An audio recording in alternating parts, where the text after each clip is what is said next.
Crime alert, time आज का, crime आज का।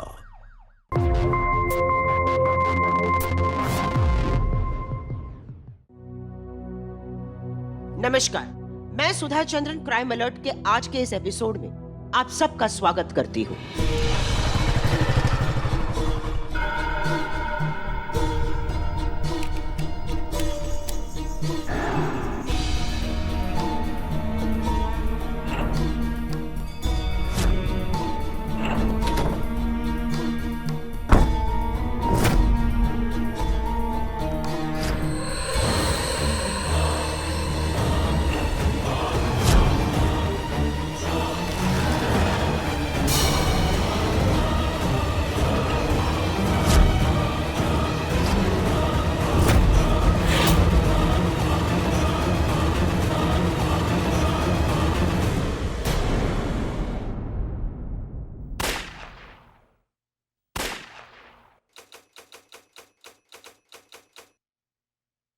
हत्या चाहे किसी भी वजह से क्यों ना हो, इसका नजारा बेहद खौफनाक और भयानक होता है।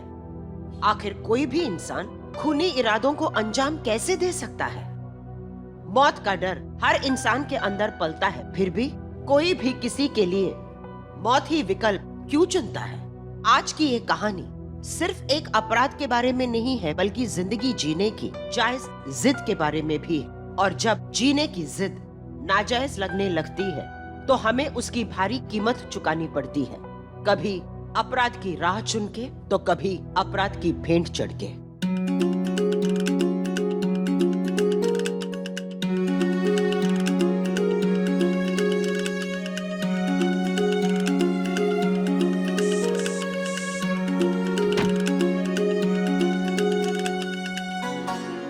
बहुत सुंदर लग रही हो, कहीं मेरी नजर ही ना लग जाए।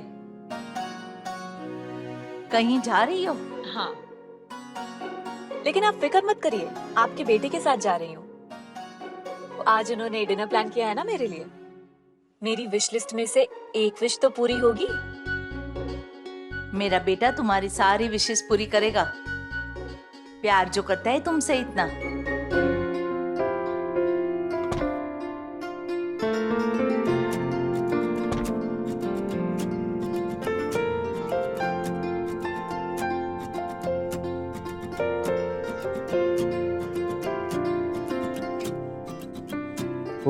रोनी, वो बैग देना।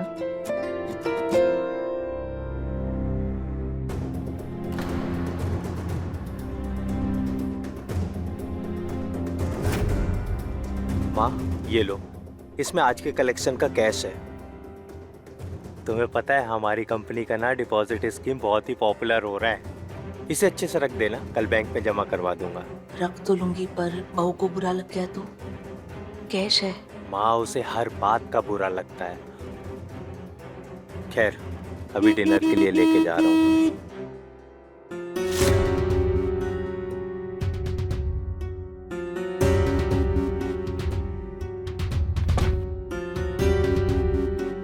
चले? इतनी बात कर ही रहे थे अपनी माँ से, तो उन्हें भी ले लेते ना साथ में। पैसे का बैग तो थमा ही दिया है तुमने। जरूर तुम्हारी कमीशन के पैसे होंगे।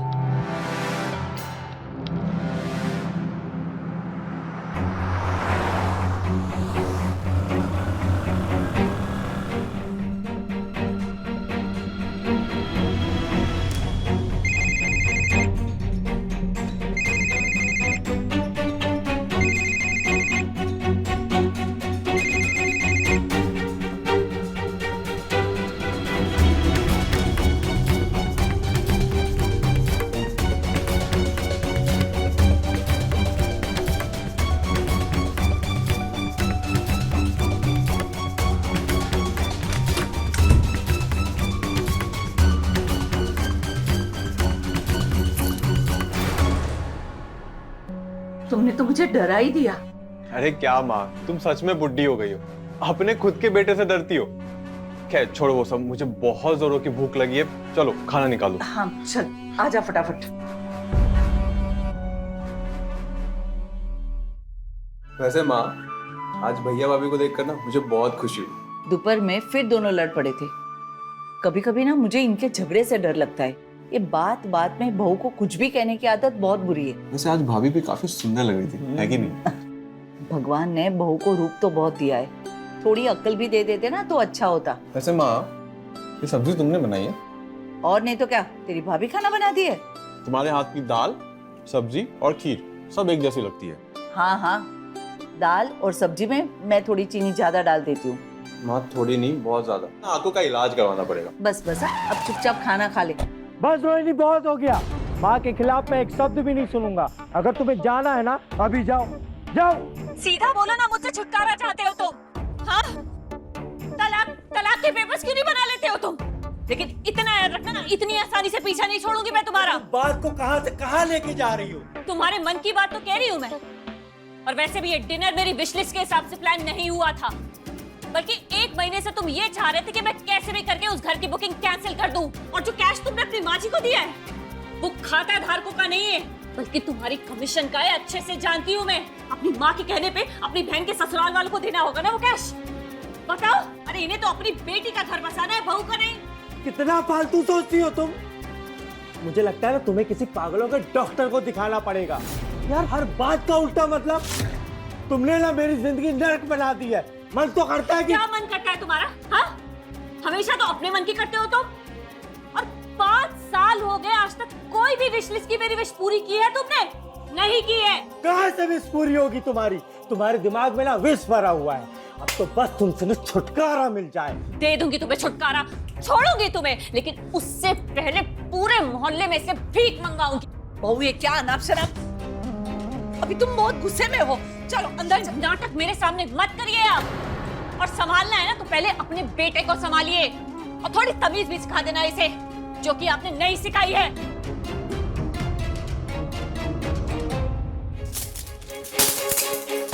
रश्मि, भैया आप गुस्सा मत करो। कितनी बार बोला है कि बहू कुछ बोले तो सुन लिया करो। जानते हो ना उसका स्वभाव कैसा है। फिर भी माँ, तुझे जो केस किया था ना रखने के लिए, उस बात को लेकर लड़ रही थी, और देखो ना बात को कहां से कहां लेके आ गई। ठीक है, थोड़ी देर में वो शांत हो जाएगी। जब बहू का गुस्सा शांत हो ना तो सबसे पहले सॉरी बोल देना, और पैसे का बैग मैं दे आती। कोई जरूरत नहीं है, वो पैसे खाता धारकों के हैं। कल मैं ले जाके बैंक में जमा करूंगा। उसे लगता है कि बैंक वालों ने मुझे वो पैसे कमीशन के दिए हुए हैं, और मैं उससे झूठ बोल रहा हूँ, छुपा रहा हूँ उससे मैं।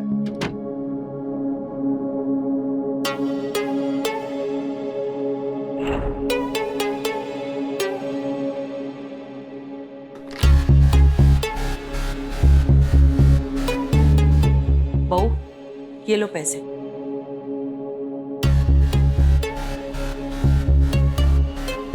खाना गरम कर देती हूँ, खा लेना।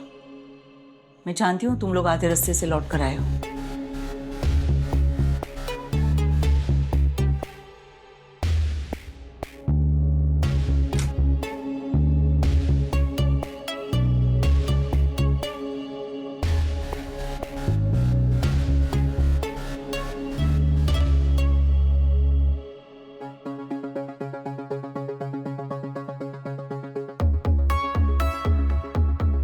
हाँ, कल तुम्हारा पैसा पूरे इंटरेस्ट के साथ लौटा दूंगा, समझा?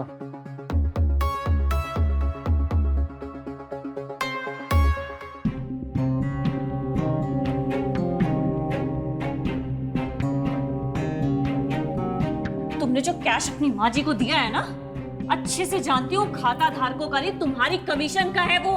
अपनी माँ के कहने पे अपनी बहन के ससुराल वालों को देना होगा ना वो कैश।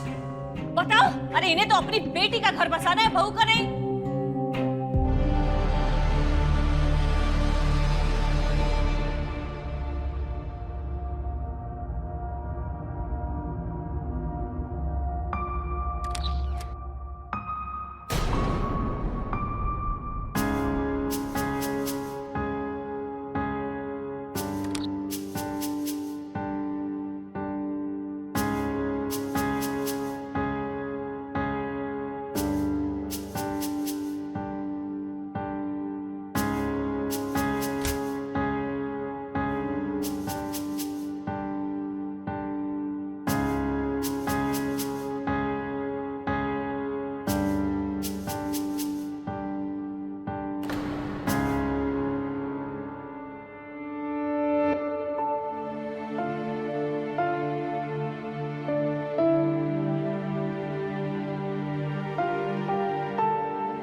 एक मिनट, सब कुछ मेरी विश लिस्ट के हिसाब से होगा।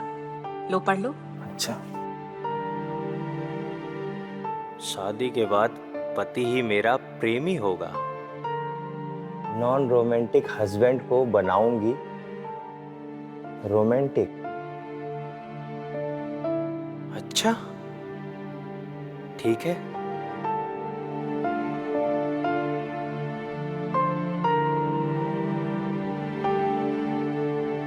कहते हैं शादी दो अलग इंसानों के एक होने का नाम है। हाँ, आज से हम दोनों एक हैं। मैं तुमसे प्रॉमिस करता हूँ हर उम्र में ऐसे ही रोमांस करूंगा। क्या मुझे रोमांस करने की परमिशन है? हाँ, लेकिन ये सब बहुत ही नॉन रोमांटिक था।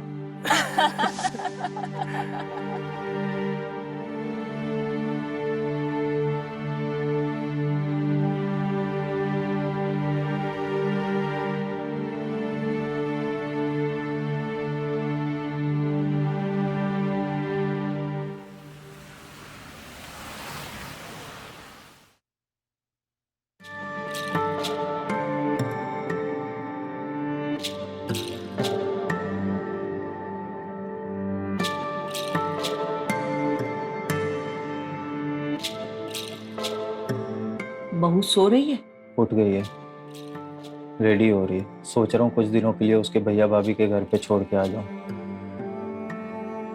अभी भी गुस्से में है? नाश्ता तो करेगी ना? बहू ने कल रात से कुछ नहीं खाया है। रहने दो ना माँ। अच्छा सुन, बहू ने तुझे पैसे दिए क्या? अरे आज बैंक में जमा करवाना है ना।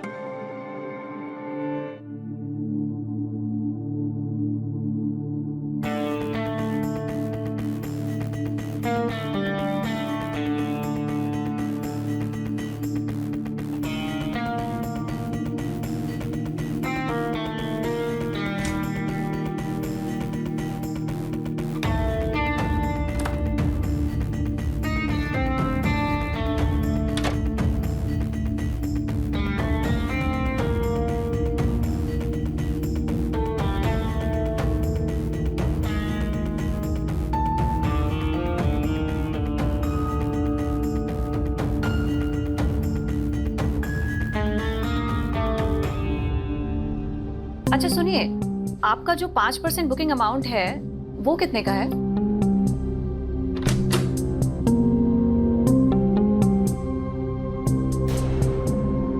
मैं आपसे बाद में बात करती हूँ।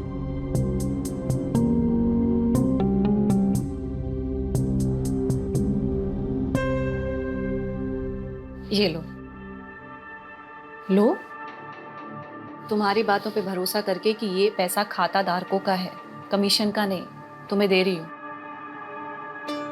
वैसे 5 लाख रुपए मैंने इसमें से निकाल लिए हैं और बाकी 5 लाख भैया से लेके वो जो सिविल लाइंस में नए कॉम्प्लेक्स में फ्लैट्स बने हैं ना, उसमें से आज एक बुक करना है।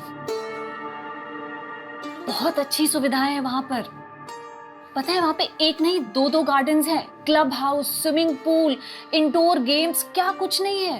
पता है किड्स के लिए एक बड़ा सा ग्राउंड है वहां पर, और साथ ही साथ सेकेंड फेज में नर्सरी से लेके 5th स्टैंडर्ड तक का स्कूल भी है। देखो ना, हम लोग अगले साल तक अपने घर में शिफ्ट हो जाएंगे। उसके बाद हमें फैमिली प्लानिंग भी तो करनी है। क्या हुआ, कुछ बोल क्यों नहीं रहे हो? सही तो कह रही हूं मैं। अरे एक अच्छा पति ही एक अच्छा पिता बन पाता है। पैसे दो, बैंक में जमा करवाने। नहीं दूंगी। देखो हम फ्लैट बुक करेंगे, मैंने सब प्लान कर रखा है। तुमने प्लान कर रखा है? क्या प्लान किया है? हाँ, किसी प्लान को कैसे टालना है ये प्लान करते हो तुम। फ्लैट आज ही बुक होगा। पागल हो गई हो? पैसे कहाँ रखे? पैसे निकालो। नहीं बताऊंगी मैं। तुमने ना आज तक मुझे सिर्फ और सिर्फ बेवकूफ बनाया पिछले 5 साल से। किसी भी विश को पूरा किया तुमने मेरी? रिश्ता चाहे जो भी हो, हर मर्द एक जैसा ही होता है। मेरे पिता ने भी मेरी सारी विशेस को टाला है। तुम भी वही कर रहे हो। अब और बेवकूफ नहीं बनाने दूंगी मैं खुद को। बेवकूफ, बेवकूफ तुम हो। क्या कर रहे हो? पैसे कहाँ रखे हैं? नहीं बताऊंगी। तुम्हारा ना कुछ नहीं हो सकता। कहाँ रखे हैं पैसे? नहीं बताऊंगी। तुम्हें जो करना है करो।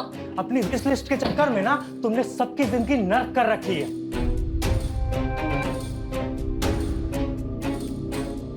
क्या कर रहे हो? नहीं है वहां पे पैसे। अरे दो इधर मुझे पैसे, दो मुझे। पैसे मुझे वो छोड़ो। फ्लैट बुक करना है। छोड़ो पैसे। जब देखो तब पैसे पैसे पैसे। कभी मजबूरी समझती हो मेरी? पैसे चाहिए इन्हें।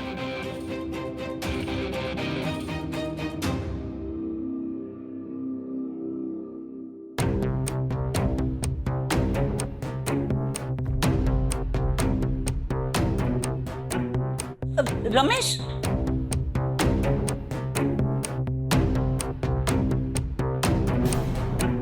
बहू, बहू, ये क्या हो गया? छोड़ो मुझे। अब देखना कैसे तुम सबको खून के आंसू रुलाऊंगी मैं।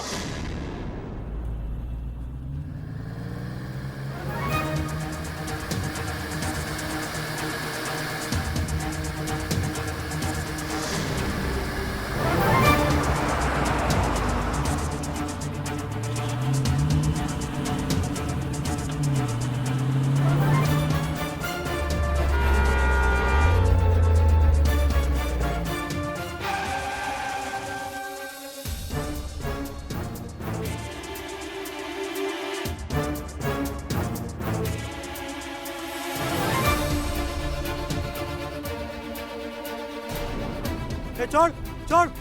ए, क्या कर रहा है? छोड़। हेल्प हेल्प, बचाओ।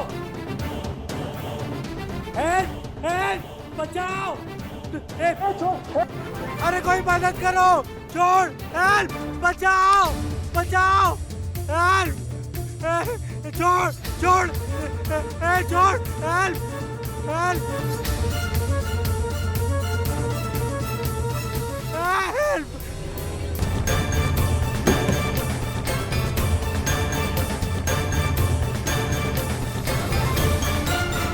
अरे कोई है क्या? मदद करो प्लीज, बचाओ। ए, रुक रुक रुक। छोड़ छोड़ छोड़। आप ठीक हो ना भाई साहब? आप हाँ।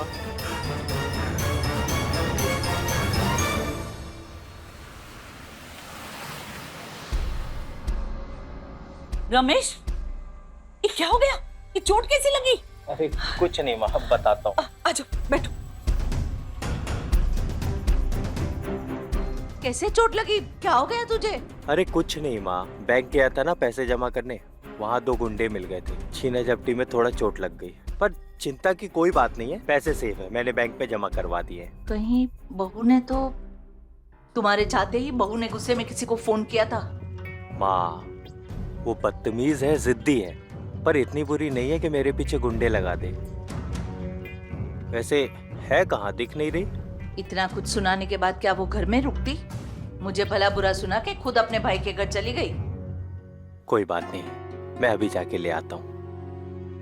वैसे भी आज दिन में मैंने उसे धक्का दे दिया था, चोट लगी होगी उसे, और देखिए ऊपर वाले ने मुझे मेरे किए की सजा दे दी। ऐसा नहीं सोचते बेटा, अब गई है तो 2-4 दिन रुकने दे, जब मन हल्का हो जाए तो जाके लेके आना। ये भी ठीक है।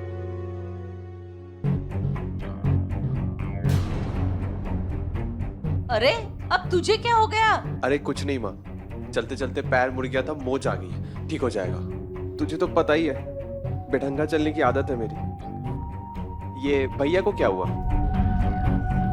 अरे वो कुछ नहीं, ऐसी थोड़ा चोट लग गई। हे भगवान, मेरे घर के लड़के को किसकी बुरी नजर लग गई है?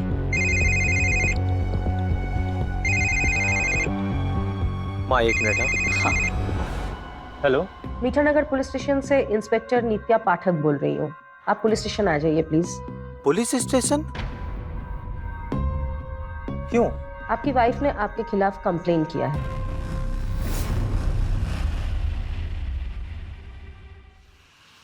आपकी वाइफ ने घरेलू हिंसा और धोखाधड़ी का केस किया है। एफआईआर लिखने से पहले मैं ये चाहती हूँ कि आप एक बार आपस में बात कर लें। देखिए, ये बात आगे अदालत तक तो पहुँचेगी, लेकिन मेरी सलाह ये है कि आप लोग आपस में ये बात सुलझा लें। जी मैम। रोहिणी, आप लोग बात करो, मैं आती हूँ।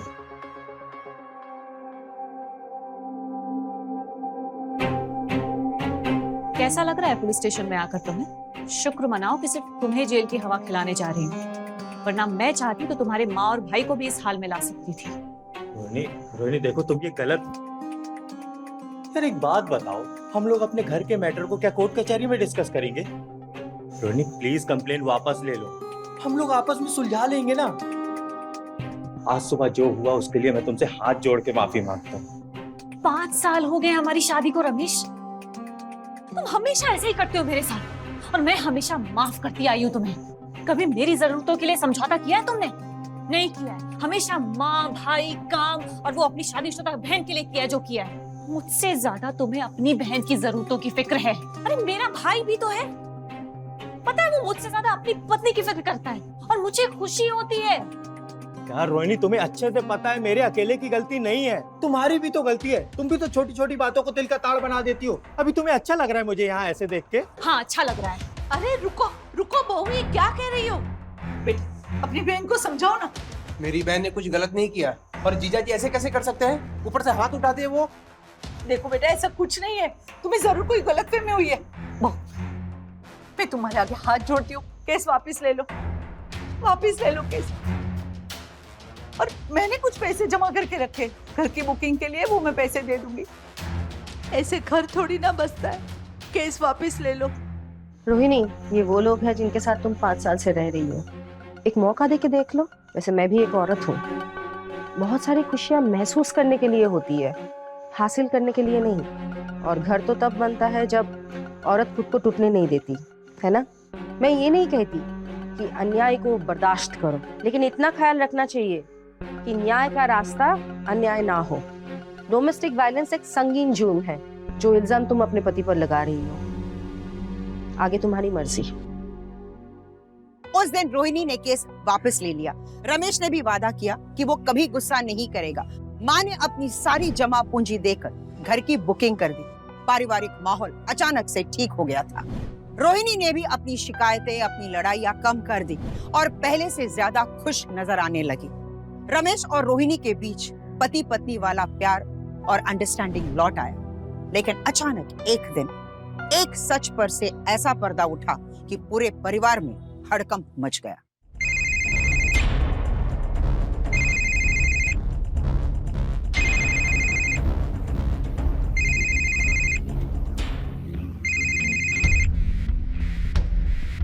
हाँ बोल।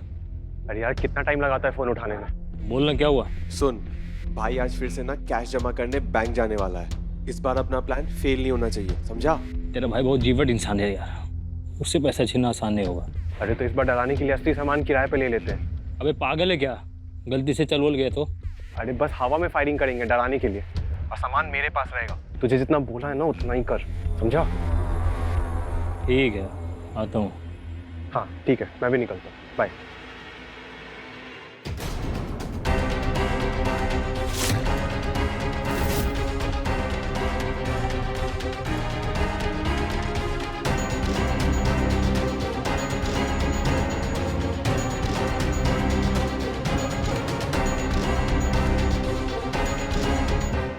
विश्वास नहीं हो रहा है कि तू मेरी कोख से पैदा हुआ है।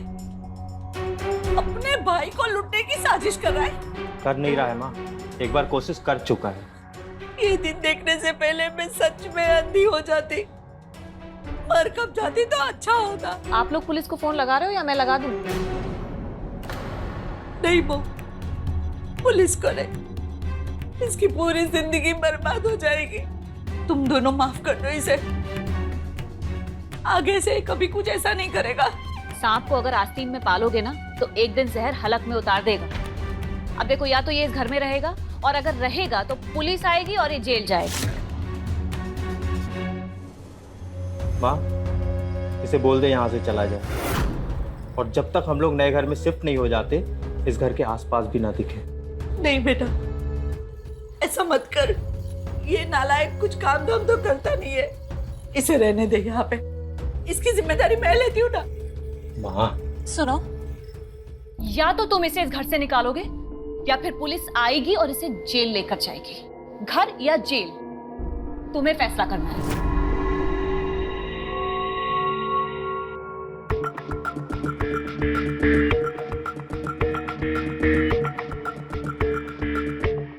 तुम्हारा भाई है। देखा माँ कैसे गुस्से से गया। उसे बिल्कुल भी एहसास नहीं है।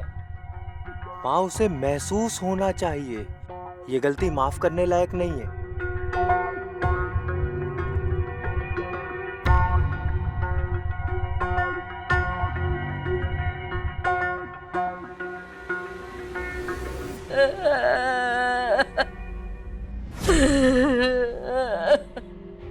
माँ,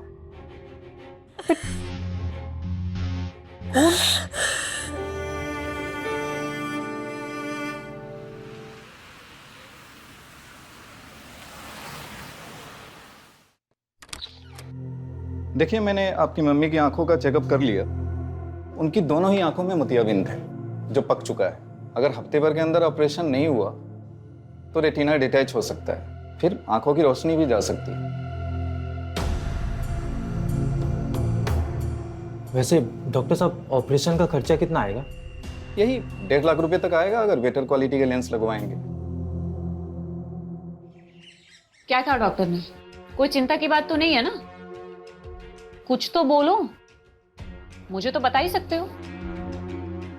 तुम जब ऐसे चुप रहते हो ना तो मुझे तो बहुत अजीब लगता है। ऑपरेशन करना पड़ेगा, 1.5 लाख का खर्चा है। 1.5 लाख? इतना सारा पैसा देंगे हम? 1.5 लाख?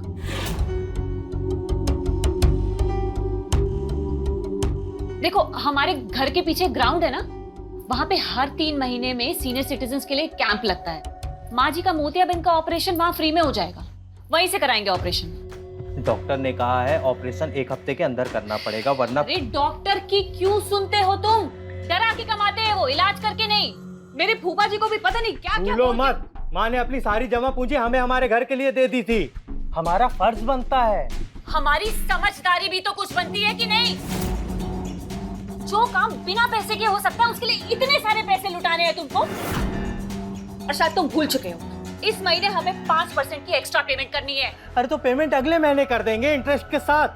भूलो मत, अगर माँ के पास 7 लाख रुपए हो। तुम ये 7 लाख रुपए मुझे बार बार मत गिनाया करो। कोई एहसान नहीं किया उन्होंने हम पे। तुम्हारी कमाई के पैसे तो है वो। ऑपरेशन कैंप में होगा बस। नहीं, माँ का ऑपरेशन कैंप में नहीं होगा और मैं देर नहीं कर सकता। क्यों, माँ मर जाएगी क्या?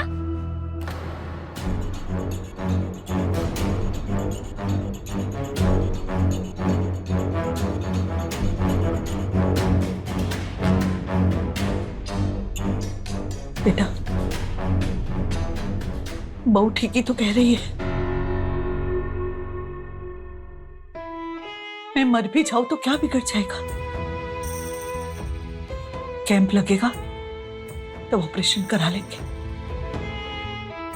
पर तुम दोनों लड़ो मत। लेकिन ईश्वर से अभी यही प्रार्थना है कि मुझे जल्दी से उठा ले। माँ,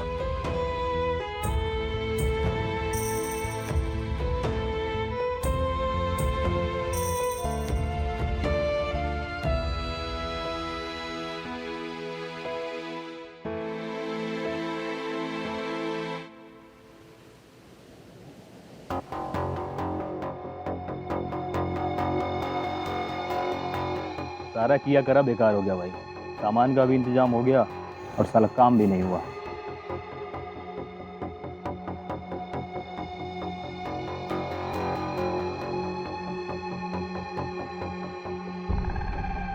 उस बदतमीज औरत की खोपड़ी में ना अभी उतार दूंगा।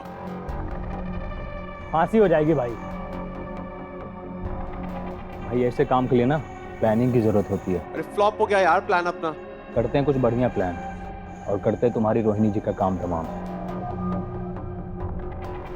वैसे भाई, तेरे और तेरे भाई की तो जिंदगी झंड हो गई यार। तू तो मूड खराब मत कर यार। चला बैठ बैठ पीते हैं, आजा। मुझे नहीं पीना। अरे आप पीते हैं यार। हाँ उठा उठा।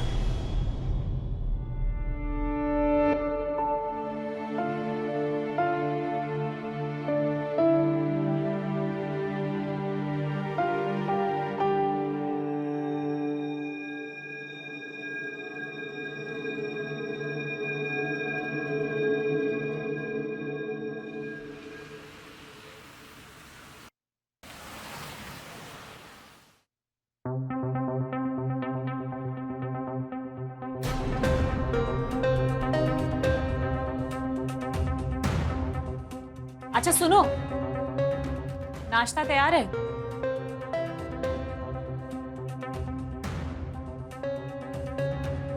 चाहे तो करके जा सकते हो। तुम्हारी माँ को भी बोल दिया है मैंने, डाइनिंग टेबल पर रखा है। ऐसे क्या देख रहे हो? पहले कभी नहीं देखा क्या? देख रहा हूँ। ये वही लड़की है जो अपनी विश लिस्ट में छोटी छोटी ख्वाहिशों को लिख के जिंदगी सजाती है, पर असली जिंदगी की खुशी उसे मालूम ही नहीं। रोहिणी जी, जिंदगी में कई बार अपने निजी स्वार्थ को भूलना पड़ता है। जिंदगी की खुशी दोगुनी हो जाती है। मेरे पिता भी यही कहते थे। जिंदगी भर मैंने अपनी खुशियां उनके लिए कुर्बान की है। पता है, मेरे छोटे भाई की पढ़ाई के लिए उन्होंने मेरी पढ़ाई रुकवा दी। हमेशा मैंने अपनी खुशियों की आहुति दी है।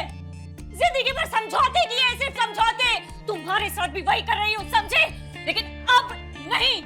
कल रात को जो तुमने माँ से अपशब्द बोले हैं ना, उसके लिए माँ से जाके माफी मांगो। अगर माँ ने माफ कर दिया तो मैं भी माफ कर दूंगा। माफी मांगे मेरी जूती। तुम कौन होते हो मुझे माफ करने वाले? सुनो, ये पति परमेश्वर होता है ना वाली सोच की औरत नहीं हूँ मैं, समझे? परमेश्वर बनने का शौक नहीं है मुझे। कल रात तुम अपनी हद पार कर चुकी हो। मेरी हद तय करने वाले तुम कौन होते हो? मुझे बहस नहीं करनी है। तुम माँ से चुपचाप जाके माफी मांगो। नहीं मांगूंगी, नहीं मांगूंगी। माफी तुम्हें मांगनी पड़ेगी। सुनो मेरी बात।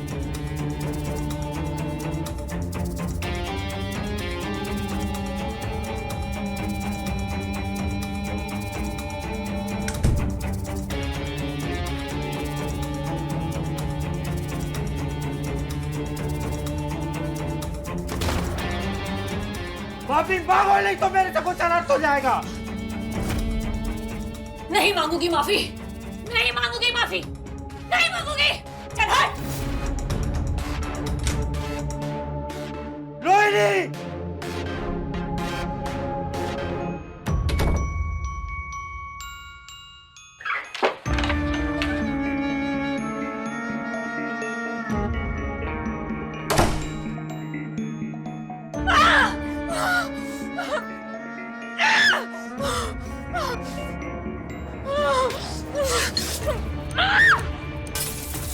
रोहिणी दरवाजा खोल।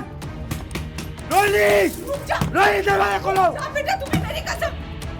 रुक जा, जा तू अपना काम कर, बैंक जा। थोड़ी देर में बहू का गुस्सा शांत हो जाएगा तो सब ठीक हो जाएगा। इस औरत ने वो पागल कर दिया है मुझे। क्या नहीं किया मैंने इसके लिए? हर एक चीज सहता हूँ, अब नहीं निभाया जा रहा है। नहीं बेटा, ऐसा नहीं कहते बेटा, शांत हो जा। अब नहीं निभाया जा रहा है।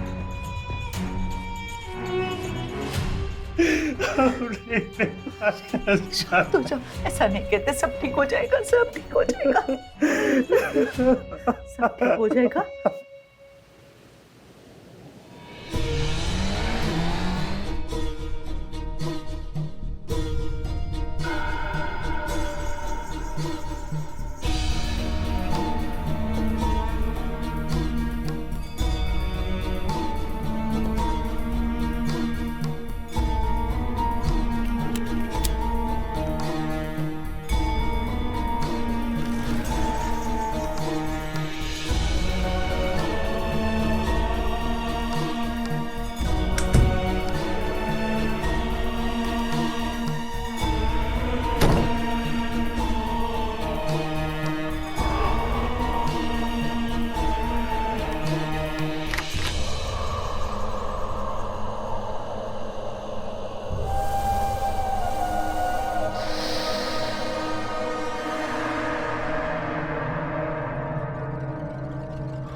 हाँ मैंने कहा तो था कि मैं आऊंगी, तुमने सुना नहीं होगा। दरवाजा क्यों बंद कर दिया? खोलो। बाबू 1 मिनट रुको, मैं तुम्हें कॉल बैक करती हूँ। बाबू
ये सब क्यों कर रहे हो? मैंने बहुत कोशिश की तुझे माफ करने की, पर कर नहीं पाया। आज तुझे सजा देके मैं खुद को भी माफ नहीं कर पाऊंगा।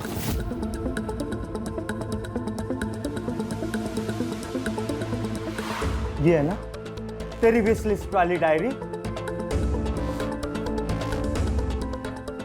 क्या लिखा है इसमें? पहली विश, शादी अजनबी से। अरे तेरी पहली विश तो पूरी हो गई ना। शादी के 5 साल बाद भी तू मुझे अजनबी जैसा ही ट्रीट करती है।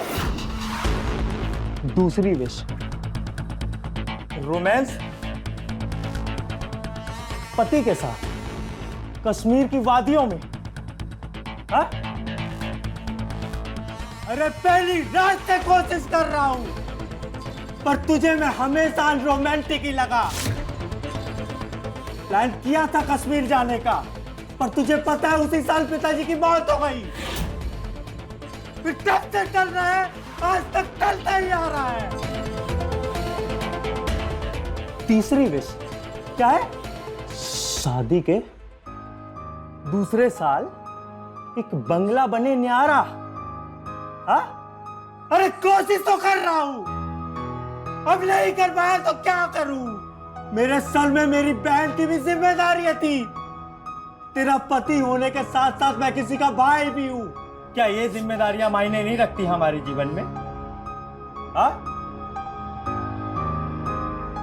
चौथी विश क्या है तेरी? हा?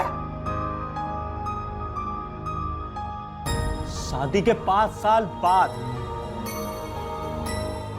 हम दो, हमारे दो ट्विंस। तूने मुझे कभी मौका ही नहीं दिया। हर बार तूने यही कहा कि जो इंसान जिम्मेदार पति नहीं बन सकता वो पिता क्या खाक बनेगा। कितनी अजीब बात है ना।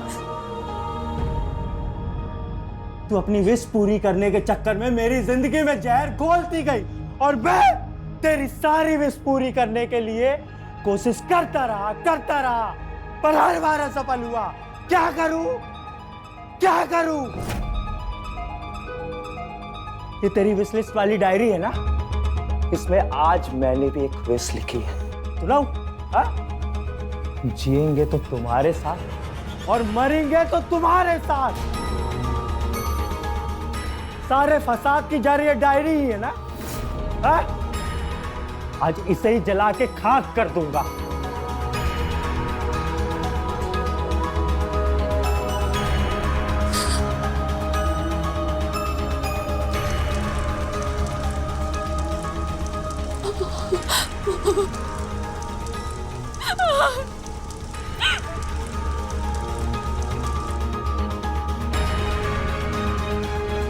क्या हुआ? डर रही है तू? अरे पागल, तुझे तो खुश होना चाहिए। अपनी एक विश पूरी करके तुझे तेरी सारी विशों से आजाद कर रहा हूं।